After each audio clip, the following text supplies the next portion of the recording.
Hi! Ratna Andhra food சேனலுக்கு உங்களை அன்புடன் வரவேற்கிறோம்.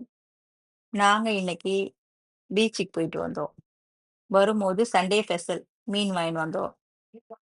மீன் வாங்கின்னு வந்து கட் பண்ணி கிளீன் பண்ணிட்டோம். இப்போ அதுக்கு உப்பு, காரம் போட்டு வைக்க போறோம்.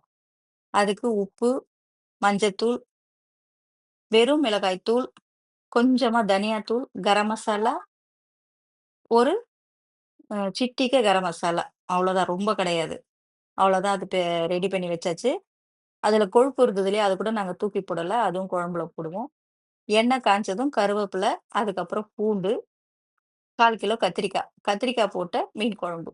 அதுல ஒரு 4 பச்சை மிளகாய் கீறி போட்டுருக்கோம், வாசனைக்காக.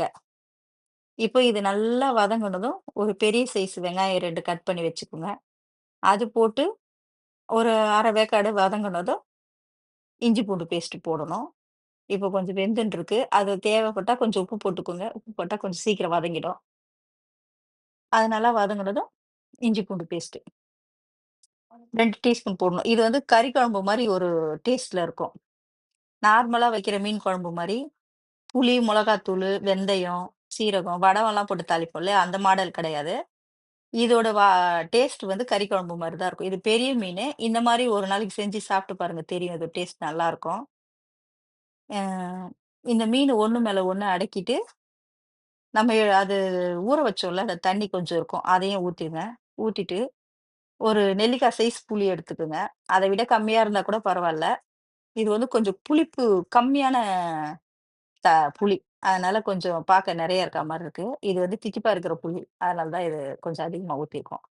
அவ்வளோதான். வழக்கம் போல மீன் குழம்பு வச்சா, கொதிக்கிற குழம்புல மீன் போடுவோம். ஆனா இந்த மீன் குழம்புக்கு மட்டும் இந்த மாரி தான் நாங்க செய்வோம். தண்ணி வந்து மீன் முழுகுற அளவுக்கு வச்சா போதும். மீன் வெந்ததும் பார்த்தீங்கன்னா, உங்களுக்கு தண்ணி கிடைக்கும் அதிலயே. அந்த அளவுக்கு வெந்துடும்.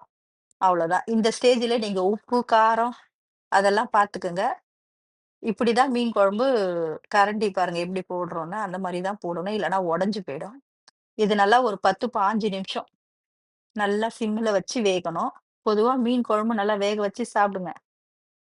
அப்ப நம்ம எடுத்து வச்சோம் இல்லையா, அந்த கொழுப்பு, அத தூர போட வேண்டாம். நாங்க போடுவோம். உங்களுக்கு வேண்டான்னா நீங்க தூக்கி போட்டுங்க. அது தாராளமா சாப்பிடலாம். ஒண்ணும் தப்பில்ல. அவ்வளோதான்.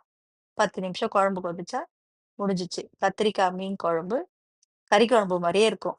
எங்க வீட்லலாம் இது கத்திரிக்காய் கறி குழம்பு, மீன் குழம்புன்னு சொல்லுவாங்க. அந்த மாரி டேஸ்ட்ல அட்டகாசமா இருக்கும்.